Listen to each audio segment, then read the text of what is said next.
All right, thank you back. Thank you, and welcome back to the GSMC Wrestling Laureate podcast, brought to you by the GSMC Sports Network. I'm your host, Eric Rodriguez, here every Monday through Friday, 8 p.m. Pacific time, 11 p.m. Eastern time, here to talk about everything about wrestling on the GSMC Sports Network. Just kind of reflect on what we talked about right quick.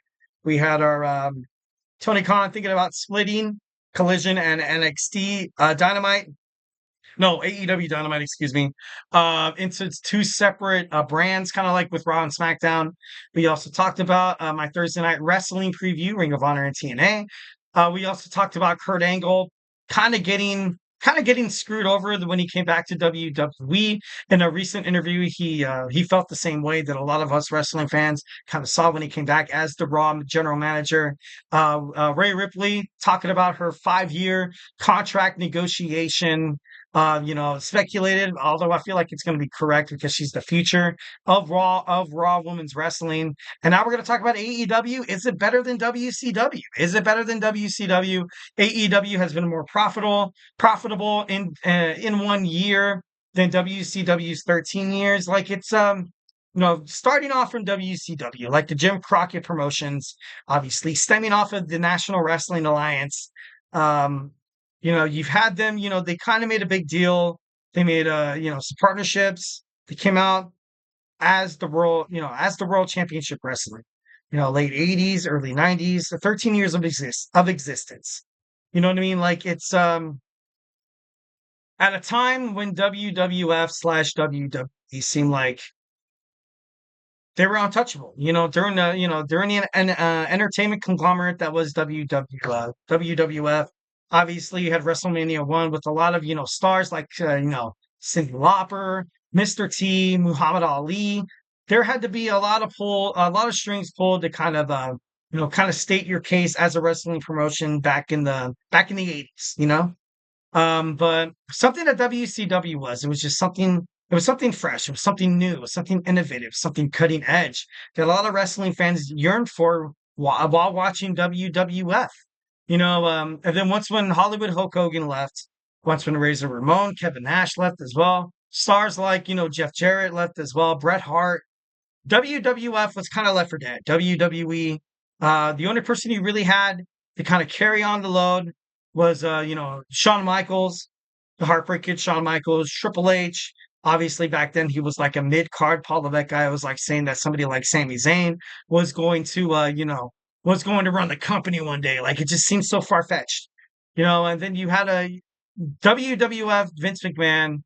They knew that they were going to have to start building up a lot of these young superstars, like Rocky Maivia, like, making him part of the nation of domination, turning heel. You had Shawn Michaels breaking up with Marty Jannetty, the Rockers, becoming his own single superstar.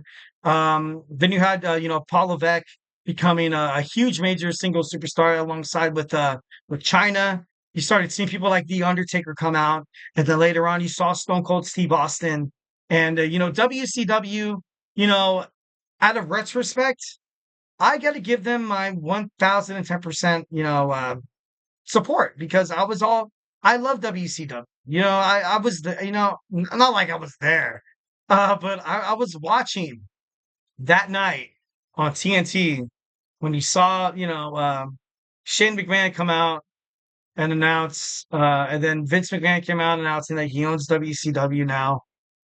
For some strange reason, and it wasn't like I was in the locker room or inside the arena that same day, because that day you saw Booker T defeat Scott Steiner for the WCW World Heavyweight Championship.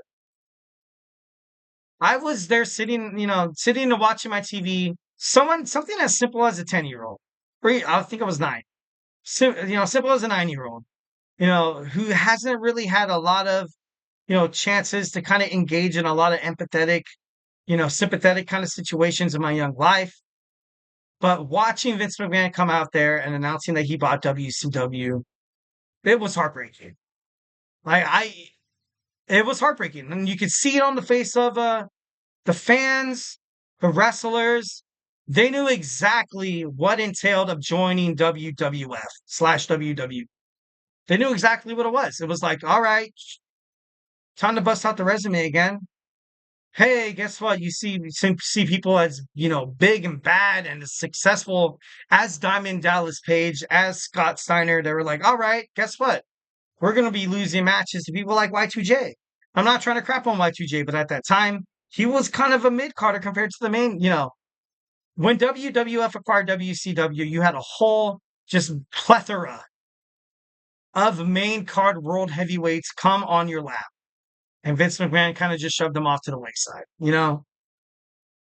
And how this affects, how this kind of how this connects to what Eric Bischoff is kind of saying. Because right, from the naked eye, from some random viewer, because I do respect Eric Bischoff, I respect Vince Russo, and obviously I do on this podcast, kind of do advocate for the idea that it was Eric Bischoff, who during his days with early WCW, he was a genius, and with Vince Russo, who helped definitely usher in this Attitude Era. I was like, dude, these guys are gonna kill it.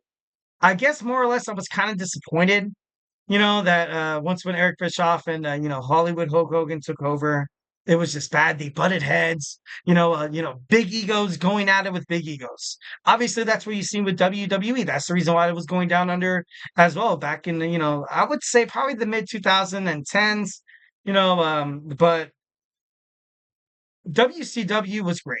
WCW served as an alternative to professional wrestling that WWE, WWF couldn't fill in that void. Couldn't really fill in that void that that Vince McMahon could have had. And the fact that AEW has been way more successful than WCW isn't an indictment on how WCW was like crappy for 13 years. No, that's not it at all. We are now in this new day and age of digital era.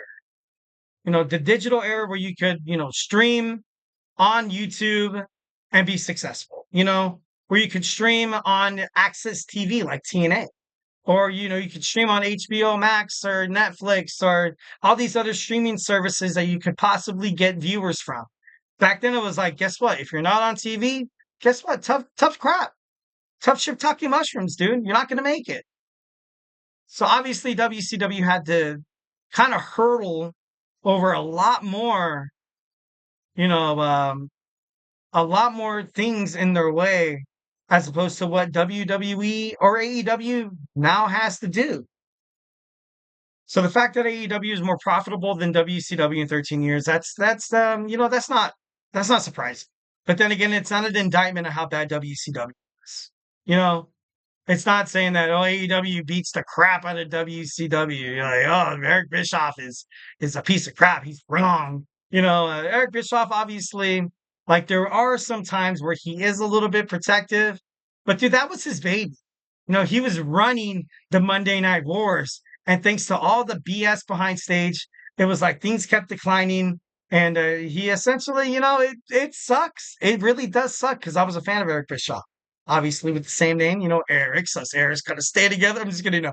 But ultimately, like I feel like this statement coming out Eric Bischoff's comments toward the whole, AEW in 1 year is more profitable than WCW's 13 years. It's you can't really compare apples to oranges. You know what I mean? Like it's not comparable. You can't compare it at all. Like, I know a lot of you guys are like, oh, what are you talking about, Eric? That's BS, dude. A lot of people love watching AEW, even if it's on TNT, TBS, you know what I mean? I'm sorry, wrestling fans, we got to come together. Guess what? You can't compare the two. You can't. Back then at WCW, did they have all this digital media? During this digital era? Guess what? No. But do you have cell phones that you pop it up and you watch a video or a clip on YouTube or Instagram? Guess what? That goes to views as well. Just something as small as like a 5 minutes to like as a 20-minute video that you randomly stream on YouTube. Guess what? It counts as a view, dude.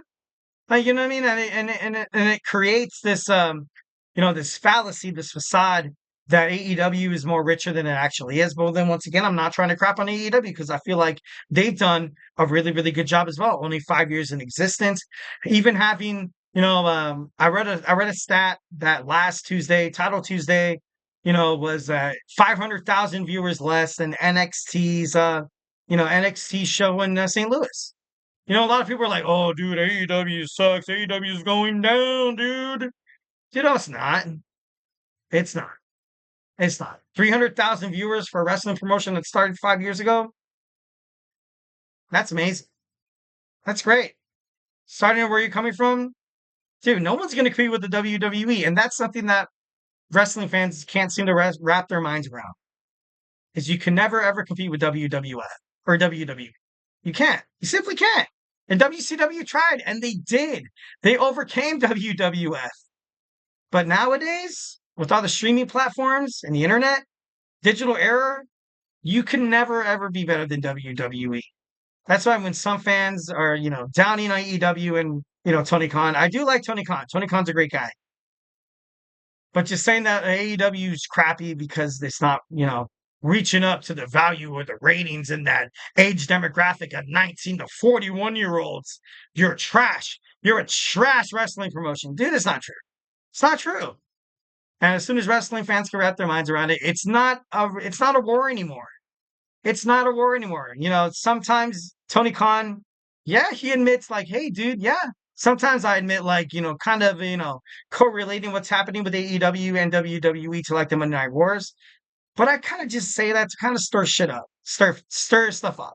Like, you know what I mean? Like, he didn't say the words exactly, but he basically said, you know what? It's to kind of, stir the wrestling thing up. Do I ever feel like I'm better than WWE? No. Tony Khan is open to a collaboration between WWE, and the WWE is willing to be a collaboration with AEW, and that just shows how AEW and Tony Khan is just a little bit more willing to kind of kind of nurture, kind of ultimately do what's right for the WWE, AEW, all the wrestling fans out there, basically. But if you're a WCW fan and if you're an AEW fan, you know this new day and age of trying to like play territories, it's and tribes and stuff like that. It's you can't do that. You can't do that during this digital media era. Like everybody has everything. Wrestling fans are wrestling fans. You can't really go out there and be like, "Hey, dude, I'm an AEW fan." Sure, if you're like super proud and you're like, "Dude, f everything else," like you know what I mean. But although sometimes you like watch all the other promotions and you're like, "Damn, this is actually pretty good." I feel like comparing AEW to WCW has to be done, has to be put to bed. But it's just something that wrestling news media loves to do. So obviously, if it's clickbait, if it's clickbait, if it's something that obviously it's working since on this show that I'm talking about this and I'm talking about the clickbait. It's obviously I'm the poor sucker who has been in the clickbait. So it's not like it's like, I'm better or I haven't felt for it or I'm smarter than any other wrestling fan out there. You know what I mean? So essentially, I fell for the same trap that you guys did too. You know what I mean? All right, so moving on. That was it for my show today. Hope you guys had a great time. Hope you guys had an amazing Thursday. Tomorrow is Friday, the last day before you kick off your badass weekend. Thank you so much for tuning into the GSMC Wrestling Laureate podcast, brought to you by the GSMC Sports Network. Remember to Superman, punch that like and subscribe button to the show. Follow the show, follow the network, follow us on Instagram, TikTok, Facebook, and one last thing, Instagram for more content and updates. Once again, if I have not made you a wrestling fan by now, we have a whole bunch of other podcasts. We have the GSMC College Football Podcast with my boy Tommy, the greatest college football analysis in the sports entertainment industry. Make sure you tune into his show. We also have two football podcasts. The NFL is heating up. We got Manny with the Chip Shop Football Podcast. We also have Kenneth with the GSMC Football Podcast. We also have the WNBA playoffs in full rise. The NBA is a mere 2 weeks away, debuting on ESPN. ESPN or TNT? I think it's TNT. Make sure you tune into Nelson's GSMC Basketball Podcast. We have All Around Sports with Jeremy with the Sports by GSMC. We also have All Around Sports with my boy TJ with GSMC Sports Podcast. And in a matter of 21 minutes, we have my boy Amron with the GSMC Soccer Podcast. And with all sports comes amazing fantasy sports, fantasy football. If you're playing fantasy football for college, if you're playing fantasy hockey with hockey coming up, fantasy basketball, is there a fantasy basketball? But something that I know for sure is a fantasy. Uh, fantasy football. I'm part of two leagues. Congratulations, Eric. I'm 2-3 in one league, so I have not killed myself yet. I'm just kidding. I want to kill myself for fantasy football. I'm just kidding. I'm moving on. But make sure you tune into my boy Chris Shepard's GSMC Fantasy Sports Podcast. Find out all your stardoms, your sit-ems, who to sign off the waiver wire, find out who to drop, who to pick up, find out who to chance to risk it for the biscuit.